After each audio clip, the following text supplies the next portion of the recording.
រីរាយថ្ងៃខួបកំណើតគម្រប់ខួប1ឆ្នាំដល់កូនស្រីម៉ូលីកាជាទីស្រឡាញ់របស់ប៉ាម៉ាក់ថ្ងៃនេះគឺជាថ្ងៃដ៏ពិសេសបំផុតជាថ្ងៃដែលយើងបានប្រារព្ធនៅអំណោយដ៏អស្ចារ្យដែលព្រះបានប្រទានមកក្នុងគ្រួសាររបស់យើង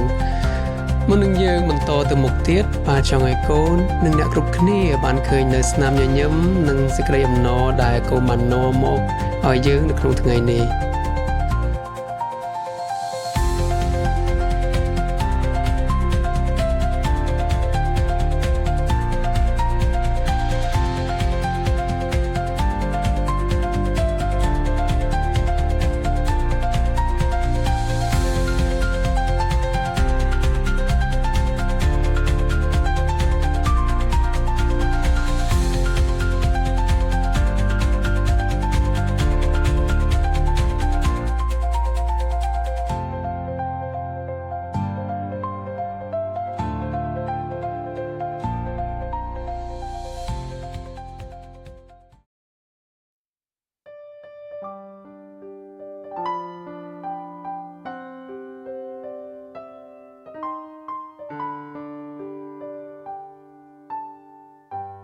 គេតែនិយាយថាជីវិតនឹងផ្លាស់ប្ដូរនៅខណៈពេលដែលយើងបីកូនជាលើកដំបូងប៉ុន្តែការធ្វើដំណើរនេះបានចាប់ផ្ដើមតាំងពីយូរណាស់មកហើយប៉ាមិនឃើញម៉ាក់របស់កូនលះបង់កម្លាំងកាយចិត្តនិងសុខភាពទាំងភាពសុខស្រួលរបស់គាត់ជាច្រើនដើម្បីពពោះកូនម៉ូលីកាការឃើញគាត់ស៊ូទ្រាំនឹងការឈឺចាប់និងការលំបាកដើម្បីផ្ដល់កំណត់ឲ្យកូនបែបនេះគឺជាការមើលឃើញដំបូងរបស់ប៉ានៅភាពរឹងមាំនៅពិតប្រាកដរបស់គាត់ឆ្នាំដំបូងនេះគឺដូចជាបេសកកម្មមួយមានឧបសគ្គដែលយើងមិនបានរំពឹងទុកហើយដូចជាមានការសាក់លបងដែលបានមកលយើងក្នុងនាមជាពុកម្ដាយជាច្រើនផងដែរការចិញ្ចឹមកូនមិនមែនមានតែស្នាមញញឹមនោះទេប៉ុន្តែវាគឺជាការស៊ូទ្រាំនៅក្នុងពេលវេលាដ៏លំបាកនិងពេលវេលាដ៏ស្ងប់ស្ងាត់បំផុតប៉ុន្តែក្នុងគ្រប់ពេលដែលហត់នឿយយើងតែងតែរកឃើញផ្លូវទៅមុខជានិច្ចមិនមែនមកពីយើងល្អឥតខ្ចោះនោះទេប៉ុន្តែមកពីព្រះទ្រង់បានបើកផ្លូវឲ្យយើងនៅពេលដែលយើងគិតថាគ្មានផ្លូវចេញប៉ុន្តែយើងមិនដែលនៅម្នាក់ឯងក្នុងបេសកកម្មនោះទេយើងក៏មានពុកម្ដាយបងប្អូននិងសាច់ញាតិទាំងសងខាង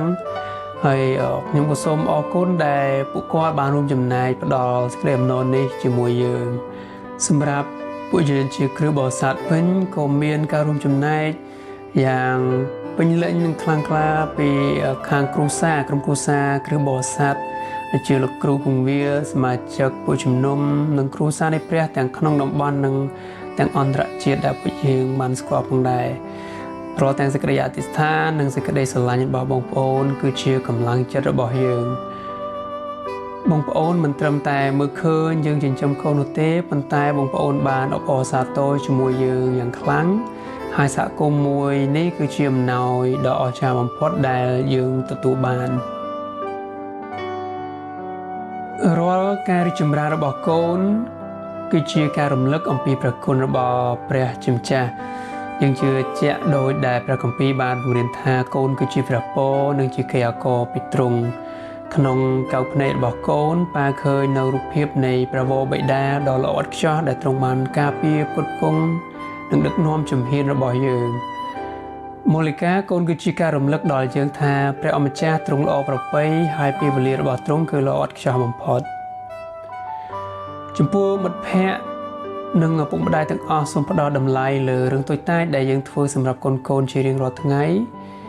កិច្ចការតូចៗទាំងនោះគឺជាក្របពូជនៃអនាគតដ៏អស្ចារ្យរបស់កូន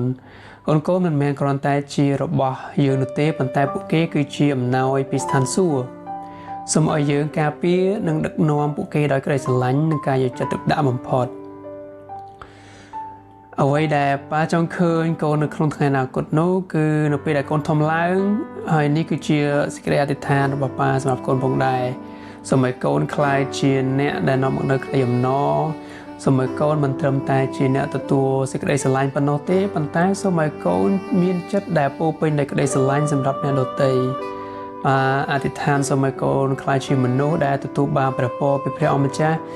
ហើយបន្ទាប់មកខ្លាចជាព្រះពរសម្រាប់មនុស្សគ្រប់គ្នាដែលកូនបានជួបហើយប៉ាក៏សូមអរគុណព្រះអង្គសម្រាប់អំណោយទានដ៏ពិសេសនេះរីករាយថ្ងៃគូកំណើតគម្រប់ខួប1ឆ្នាំរបស់កូនស្រីមូលីកាជីវិតរបស់កូនគឺជាសាក្សីនៃក្តីស្រឡាញ់របស់ព្រះអម្ចាស់